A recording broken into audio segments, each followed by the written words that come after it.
بسم الله الرحمن الرحیم. یو بل ورپوښتنه کړې ده چې مفتي صاحب محترمه، زه خپل زکات عموما په اختر کې یا د اختر څخه مخته ورکوم، نو زه خپل زکات خپل قریبانو ته یا خپل خسرګنۍ ته، اخشانو ته، خواشه ته، اخشانو ته، خوشینانو ته هغه ورکوم. نیت می د زکات وي، خو به ظاهر داسې د اختر مبارکي هم دا دستي د اختر مبارکي ده، نیت می د زکات وي. آیا په دې صورت کې د اختر مبارکي په نامه باندې د زکات نیت کول صحیح دي؟ په دې سره زکات ادا کیږي؟ محترمه، بنیادی شی نیت دی. د زکات نیت کولو سره زکات ادا کیږي. اگر چې په زبان باندې د زکات لفظ نه ووایه، په ژبه باندې بل نوم ورکې، تحفه ورکې د اختر مبارکي، لیکن نیت د زکات وي، په دې سره زکات ادا کیږي. په دې شرط چې کم چاته ته زکات ورکې یا د اختر مبارکي په نامه باندې پیسې ورکې، نیت د زکات وي، هغه سړی صاحب نصاب نه وي، مالدار نه وي، که نارینه وي که زنانه وي، هغه که زنانه وي د هغې سره سونه نه وي ورسره، او که نارینه وي هغه صاحب نصاب نه وي، غریب وي، مسکین وي، زکات ورکول جایز وي. بېشک هغه ته د اختر د مبارکۍ نوم ورکې، هر نوم چې ورکې، نیت د زکات وي او هغه مستحق و غریب وي، په دې سره زکات ادا کیږي. یو بل ورپوښتنه کړې ده مفتي صاحب محترمه، د والد صاحب د خپل بابا دپاره مې د حج دپاره پیسې ایښوې، خو چونکې زه نه هم خبر په سفر ولم، هغه د سرکاري حساب پیسې جمع کولو وخت راسه تیر دی، اوس دا پیسې زما سره پرتې دي، کیدلی سي چې زه په پرایویټ باندې جمع کم، خپل والد صاحب حج ته واستوم، تر اوسه مې لا نه دي جمع کړي. آیا د دې پیسو چې په ما سره پرتې دي کال یې پرسو زکات شته که یا؟ محترمه، که چیرې تا د پیسې د خپل والد صاحب د پلار دپاره د حج په نیت باندې جمع کې، د خپل ملکیت دې وایستې، بیا خو په دې کې زکات نشته. چې در څو پورې ستا سره پرتې دي او کال پر پرسو اوس چې تا لا جمع کړي نه دي، په دې باندې زکات شته. او که چیرې جمع دي کې د ملکیت د خپل ملکیت دې وایستې، بیا په دې باندې زکات نشته. یو بل ورپوښتنه کړې ده مفتي صاحب محترمه، د زکات پیسې مې راواخیستې، په جیب کې مې وې، یو مدرسې ته یا یو چاته مې غریب ته مې ورکولو دپاره، په لارې باندې غلو موټر راسه ودراوی، خلکو سه تلاشي واخیستله چې څومره سواریانو،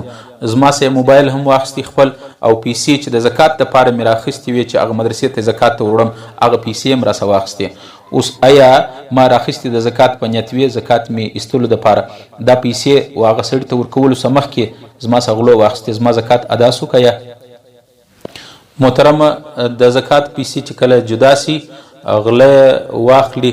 د مستحق ته د ورکولو څه مخکې دا ضایع سي، نو په دې صورت کې زکات نه ساقطیږي، بلکې دوباره به د زکات چې څومره باقیه سرمایه ستا پیسې پاته دي، دوباره به د هغه حساب کې بیا به زکات وباسې. زکات غلو وړلو سره یا په ځای کې ورکېدلو سره د زکات پیسې ورکې سي، یا څوک غلا کړي یا غله در څه واخلي، په دې صورت باندې زکات ستا نه ادا کېږي، زکات غاړې دې نه دي خلاصې، بلکې دوباره به پیسې د زکات حساب کې د دویم وار به زکات پیسې باسې، زکات به ورکوې. یو ورور دوه درې پوښتنې کړي دي، تقریبا د دې ټولو حکم یو رقم دی. یوه پوښتنه دا کړې ده چې زما یو کرایهدار دی، ډېر غریب دی، مسکین دی، د میاشتې 15,000 د سرای د کور کرایه ځین اخلم. اوس زه دغه د برات او د روژې د میاشتې کرایه د ده څه نه اخلم، 10,000 روپۍ زه ورته وایم چې د دې 2 میاشتو کرایه ماته مه راکوه، نیت مې د زکات دی، آیا په دې صورت کې زما زکات ادا کیږي که یا؟ دویمه پوښتنه حضرت مفتي صاحب دا ده چې یو غریب سړی دی، هغه ډاکټر ته ورغلی، د ډاکټر د فیس پیسې نه لري او د دوایي پیسې نه لري، هغو د ډاکټر فیس او د دوایي پیسې میډیکل والا ته زه ورکوم، آیا په دې صورت کې زما زکات ادا کیږي که یا؟ نیت مې د زکات وي. یا دغه رقم دغه سړی دی، د کور والا د زنانې اپریشن وسو، اسپتال کې داخله وه، د اسپتاله څه چې راوتل، اسپتال والا ته هغه د اپریشن خرچه او د پیسې زه ورکوم، نیت مې د زکات دی، په دې صورت کې زما زکات ادا کیږي که یا؟ مفتي صاحب محترم، د زکات په مد کې د یو چا داسې خدمت کول، په دې کې زکات ادا کیږي که یا؟ دغه طرف پوښتنه یو بل ملګري یو بل ورور هم کړې ده چې مفتي صاحب محترم، یو طالب دی، هغه د علم د سبق دپاره مدرسې ته په سفر ځي، د ده کرایه زه ورکوم، یا یو څوک تبلیغ ته ځي، د هغو د بس کرایه او د ریل ګاډۍ کرایه زه ورکوم، هغه ته مې نه ده ورکړې ده، هغه ټیکټ زه ورله وکم د بس یا د ریل ګاډۍ، نیت مې د زکات وي، آیا په دې صورت کې زما زکات ادا کیږي که یا؟ محترمو، د دې ټولو سوالو جوابونه هغه دا دي چې د زکات حکم دا دی چې مستحق د زکات چې څوک غریب وي هغه به باقاعده د مال مالک جوړی،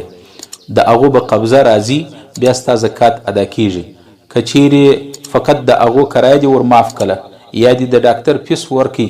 یا دې د اپریشن خرچه وده ته نه ده ورکړې، اسپتال و میډیکل والا ته دې ورکړله، یا طالب ته دې پیسې د سفر کرایه دې ده ته نه ده ورکړې، و بس والا او ترانسپورټ والا یا ریل ګاډي په هغه کې دې د